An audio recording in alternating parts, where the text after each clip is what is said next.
Harvesting açaí is a dangerous job in Brazil. Workers climb thin palm trees deep in the Amazon rainforest. Ela pode chegar lá em cima, no pegar do cacho, ela quebrar, no meio que ela é frágil. These berries have become one of the most popular so-called superfoods in the US, and they aren't cheap. One bowl can cost up to $15. And while the berry has exploded in popularity in recent decades, small farms like this haven't really been able to cash in. A gente fica com a menor parte do lucro aqui na comunidade, né? To this day, most açaí in Brazil is harvested by families on small-scale farms. But big plantations are on the rise, putting pressure on families like Lucas Nogueira's and a way of life that goes back generations. Mas é uma dádiva de Deus. Uma importância muito grande para nós, para nossa alimentação, para nossa sobrevivência. So how did this Amazonian fruit become so trendy? And what is the true cost for the people who have been harvesting it for generations? Vem junto. Aqui tem um cacho, aqui. Olha aqui, ó, açaí. Olha aqui, açaí, ó. We met Lucas at the end of the 2021 harvest, but there were still some berries left on a few trees. His family's farm is roughly 70 miles from Belém, the capital of the state of Pará, which grows more than 90% of the açaí produced in Brazil. The only tool they use to climb is a single piece of rope called a piconha. They used to be made of leaves. Essa folha aqui, a gente pegava, torcia ela, aí passava por aqui, fazia isso, para ver como o tempo vai mudando, né? Today, Lucas' son Luiz Fernando will go up. Se tiver só põe que tiver maduro, não tá que tiver paró. Pode subir, vai com cuidado. The trunks are so thin that climbers have to be lightweight. É perigoso, sim. O cara tá lá em cima e uma árvore quebrar. É arriscado o cara quebrar o braço, quebrar a pé. At the top, they swing from the tree to reach multiple bunches.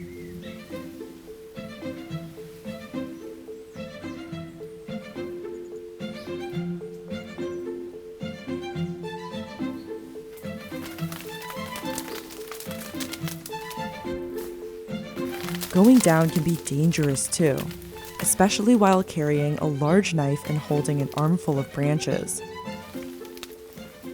Dropping them could damage the fragile fruit. Graças a Deus eu nunca caí dessa iseira. Quero que isso não aconteça comigo. Eu já caí 3 vezes dessa iseira. Não me bati nenhuma vez, graças a Deus. And the risks don't end at the climb. Exclusivamente a gente anda nessas áreas, tem muitos animais, né, que nem cobra.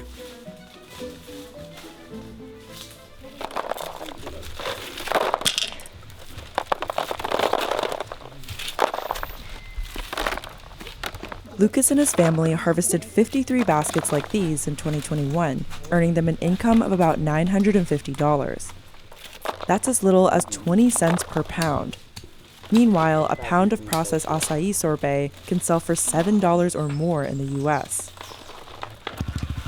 Part of the issue is that Lucas has to sell his açaí as soon as possible because the fruit goes bad fast. That leaves farmers who don't have processing machines with little leverage to negotiate. Não tem empresa aqui na nossa comunidade. A gente vende para atravessador, para poder chegar na mão daquelas pessoas que vão beneficiar, que vão se dar bem. Merchants bring the açaí to Belém by boat. It's a race against the clock to sell the fruit before it spoils, so markets run overnight. O açaí apanhado hoje, ele dura em máximo 48 horas. 72 é assim, extrapolando. The price of the baskets varies every day, depending on the demand. Hoje, em média, paneiro desse aqui está custando, hoje, 60. Most of the açaí produced in the state stays in Brazil, but exports have skyrocketed, growing about 14,000% between 2011 and 2020. sabia que uma tigela de açaí nos Estados Unidos custa R$80? $15. Quanto? $15. $15? Não sabia não. Some acai gets transported to processing facilities like North Açaí. Every day, 22 tons of fruit are turned into frozen pulp, the acai that most people outside of Pará are familiar with. O açaí é uma películazinha com caroço. Então 95% do açaí é caroço. This is the stage where we see the biggest jump in price, about 177%. Esse produto tem que estar congelado em menos de 24 horas.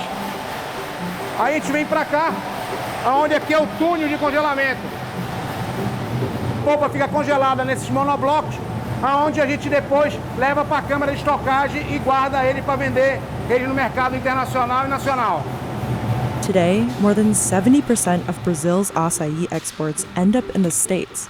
Nós estamos muito presentes, muito forte, tá? Na região da Flórida, região de Nova York, região de Nova Jersey, aquela costa leste americana, de norte a sul, nós estamos bem presentes. The global market for acai is expected to reach nearly $2.1 billion by the end of 2025. O mercado como a China abrir as fronteiras para consumir esse produto, nós vamos aumentar. Acai's popularity took off in other Brazilian states in the 1980s, when it became part of workout culture in Rio and Sao Paulo.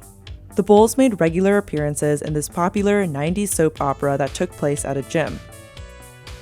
Its high-calorie content made it a perfect pre- or post-exercise food, and its antioxidants made it easy to brand a superfood. That came with claims that it can solve all sorts of health issues, like obesity, type 2 diabetes, coronary heart disease, strokes, hypertension, high risk for COVID-19, cognitive difficulties, sexual difficulties. But nutritionists say this narrative has been blown out of proportion. Wait a minute. One food can't do that, can it? No, of course not. Nonetheless, Americans were hooked and made all kinds of acai bowls, mixing in fruit, granola, honey, and more. But it's a far cry from the culture of the people who have eaten it for much longer.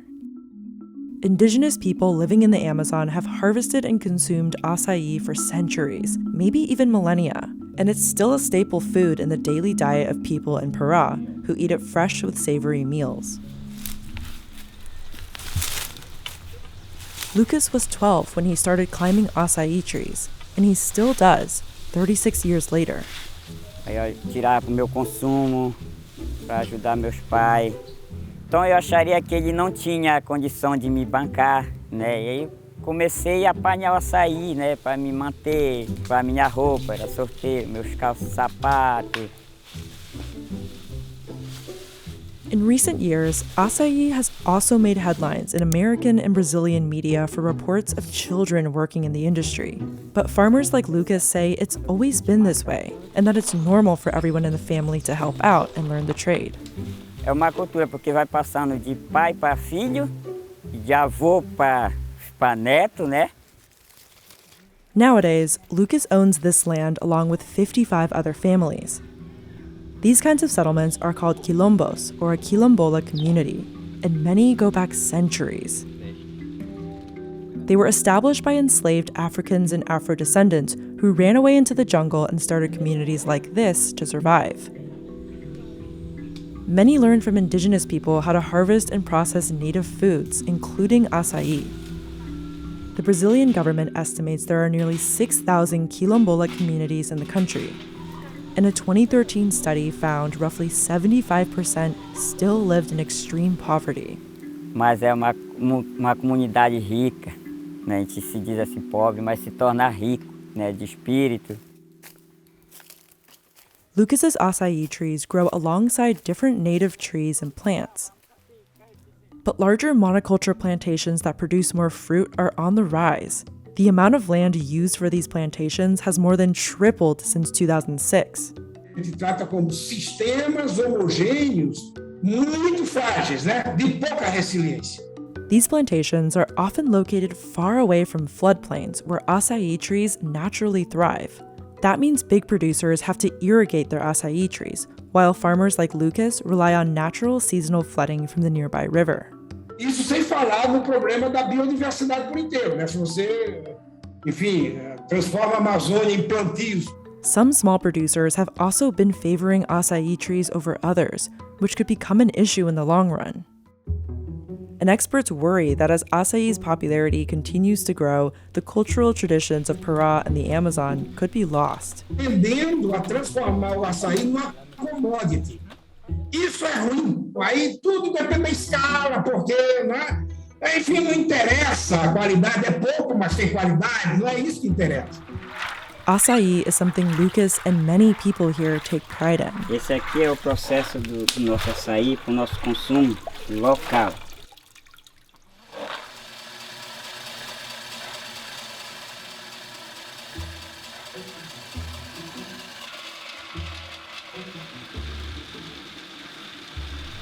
Isso.